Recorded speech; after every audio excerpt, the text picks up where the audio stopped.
अलैहि तवक्कलतु वहुव रब्बुल अर्शिल अज़ीम। अस्सलामुअलैकुम दोस्तों, आप देख रहे हैं सलाम बेंगलुरु। लोकसभा इंतखाबात के नताइज के बाद रियासत कर्नाटक के शहर बेंगलुरु के एमआईएम के प्रेसिडेंट के शरफुद्दीन और जनरल सेक्रेटरी मजहर शरीफ ने भी खुशी का इजहार किया।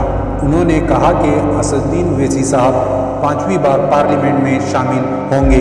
बेंगलुरु के प्रेसिडेंट के शरफुद्दीन और जनरल सेक्रेटरी मजहर शरीफ ने कहा कि हैदराबाद की सरजमीन से लेकर हिंदुस्तान के हर कोने तक जहाँ जहाँ एमआईएम की ऑफिस है वहाँ जश्न मनाया गया। लोगों में खुशी की लहर देखी गई। मीडिया से गुफ्तगू करते हुए कहा कि असदुद्दीन ओवैसी साहब ने पार्लियामेंट में अपने ज़बरदस्त परफॉर्मेंस के ज़रिए ये साबित किया है कि वो सिर्फ हैदराबाद ही नहीं बल्कि पूरी मुल्क में मुसलमानों के हक़ में खड़े हैं। उनकी हिम्मत और जज्बे को देखकर ये कहना बिल्कुल ठीक होगा कि वो हमारे हक़ और इंसाफ के लिए अपने आखिरी दम तक लड़ाई लड़ते रहेंगे। आखिर में के शरफुद्दीन और मजहर शरीफ ने हैदराबाद की अवाम का शुक्रिया अदा करते हुए मीडिया में मज़ीद तफसीलात फराहम की हैं।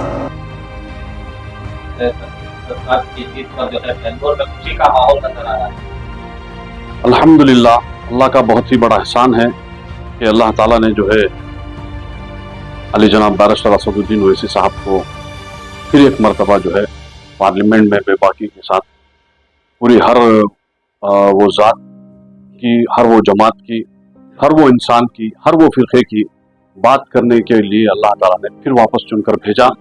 ये सारा हिंदुस्तान जो है खुश है इस बात पर कि 543 के अंदर सिर्फ एक जो शेर है वो बात करने वाला, हुकूक की बात करने वाला, ये फिर अल्लाह ताला ने हमें ऐसा रहबर हमें वापस हमें अता किया।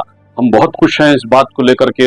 ये बहुत ही बड़ी खुशी है हमारे लिए कि एक ऐसे इंसान को जो है अल्लाह ताला ने चुनकर हमें इस फितने वाले दौर में, जबकि सारे फिरकों में बटे हुए हैं, लेकिन असद साहब जो है हर फिरके को लेकर के चल रहे हैं कि हमारा वोट, हमारी आवाज़, हमारी ताकत।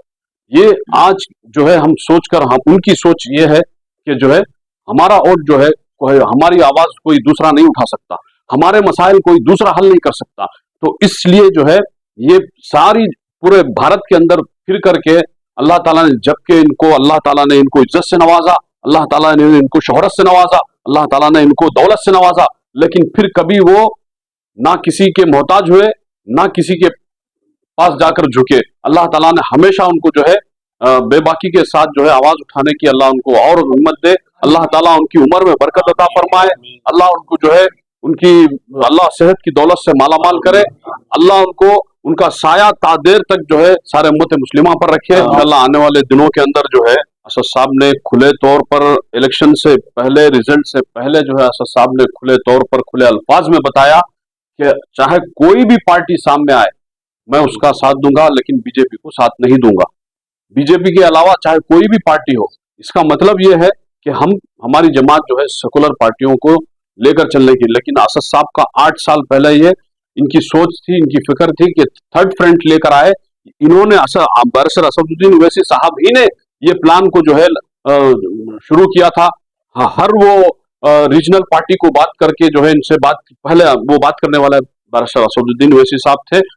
लेकिन इंशाअल्लाह आज नहीं कल अल्लाह कामयाबी देगा, लेकिन हम हिम्मत नहीं हारेंगे। जब तक जिस्म में जान है इंशाअल्लाह तब तक जो है आवाम की खिदमत करते रहेंगे, आवाम के लिए इंशाअल्लाह काम करते रहेंगे। भारी बहुमत से जो है ये IMM के साहब को बहुत बड़ी कामयाबी। अल्हम्दुलिल्लाह। तो इस मौके पर जो है बेंगलोर की टीम जो है जश्न का माहौल दिख रहा है, पूरे सेलिब्रेट करें जीत को। तो कैसे मानते हैं जीत को आप? देखिए अल्हम्दुलिल्लाह, ये 5वीं बार अल्हम्दुलिल्लाह बैरिस्टर असदुद्दीन ओवैसी साहब मेंबर ऑफ पार्लियामेंट बने हैं अल्हम्दुलिल्लाह। और इस बार एक हिस्टोरिक विन थी अल्हम्दुलिल्लाह, सबसे ज्यादा मार्जिन से जीता। 5 बार जो उन्होंने इलेक्शन कंटेस्ट किया है, इस बार उन सारे इलेक्शनों में सबसे ज्यादा इस बार उनका वोट परसेंटेज बढ़ा अल्हम्दुलिल्लाह। हैदराबाद की आवाम ने ये दिखाया है कि बैरिस्टर असदुद्दीन ओवैसी साहब की क्या जरूरत है आज हिंदुस्तान की। तो अल्हम्दुलिल्लाह हम ये जीत को हम ये मानते हैं कि ये कॉन्स्टिट्यूशन की जीत है, क्योंकि असदुद्दीन ओवैसी साहब एक वाहिद शख्सियत थी जो पार्लियामेंट में खड़े होकर हिंदुस्तान की आइन की हिफाजत की बात की।